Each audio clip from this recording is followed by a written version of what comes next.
નીચે આવી જાઓ ત્રીજા નંબરમાં મિક્સ્ડ ઇકોનોમીમાં. તો મિક્સ્ડ ઇકોનોમી ઓલરેડી મેં તમને ગઈકાલે જે ચલાવ્યું હતું એ જ વસ્તુ જે છે એ જોવા મળે છે. હવે ચાલો, એડમ સ્મિથે જે કેપિટાલિસ્ટનો કોન્સેપ્ટ આપેલો હતો, અહીંયા તમે બીજું પણ યાદ રાખો કે આપણે ઇતિહાસના પન્ના ઉલટાવીએ તો ઇતિહાસમાં સૌથી પહેલાં કઈ ઇકોનોમી જોવા મળતી હતી? તો ઇતિહાસમાં સૌથી પહેલાં જે છે ને એ કેપિટાલિસ્ટ ઇકોનોમી જોવા મળતી હતી, એડમ સ્મિથવાળી કેપિટાલિસ્ટ ઇકોનોમી જોવા મળતી હતી, બરાબર.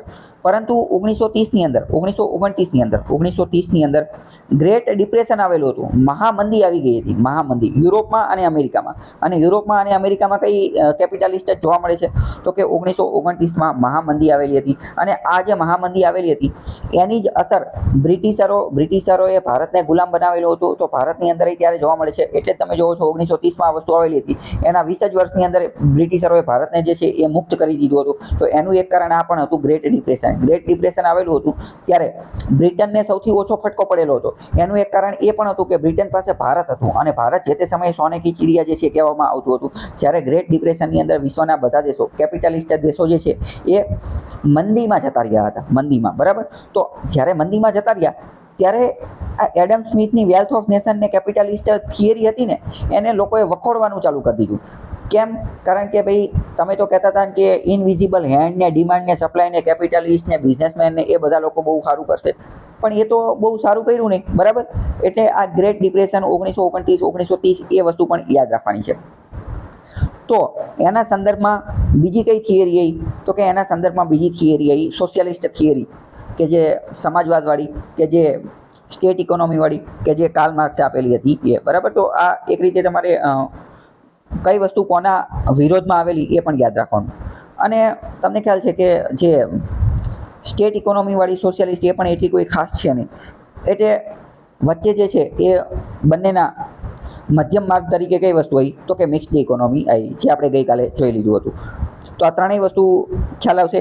આની સાથે બીજા અમુક કોન્સેપ્ટ જે જોડાયેલા છે એ પણ આપણે સમજવાના છે કે 1930માં જે આ ગ્રેટ ડિપ્રેશન આવ્યું એ, બરાબર. તો એ પણ મહત્વનું છે. ચલો, હવે અહીંયા હું તમને બીજો એક મહત્વનો કીવર્ડ કહી દઉં અથવા એક વાક્ય કહી દઉં જે તમને આગળનું સમજવામાં કામ આવશે. ઘણા લોકો એવું કહે છે કે ઇકોનોમી જે છે ને એ એક પ્રકારનું સાયન્સ છે, વિજ્ઞાન છે, બરાબર.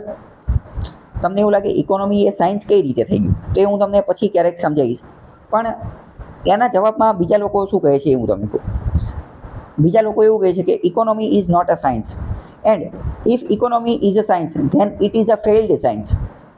કે જો ઇકોનોમી જે છે એના પ્રત્યુત્તરમાં લોકો શું કહે છે કે ઇકોનોમી એ સાયન્સ નથી, અને જો ઇકોનોમી એ સાયન્સ હોય તો એ ફેઇલ્ડ, અસફળ વિજ્ઞાન છે. કેમ અસફળ વિજ્ઞાન છે?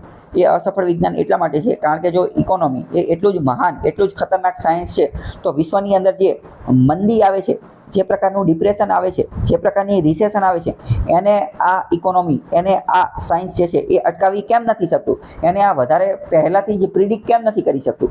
કારણ કે સાયન્સનું તો મુખ્યત્વે કામ શું છે કે પહેલાં પ્રિડિક્ટ કરી દેવાનું. અર્થક્વેક આવવાનું હોય, બરાબર, તો પહેલાં કહી દે. સાયક્લોન આવવાનું હોય તો પહેલાં કહી દે.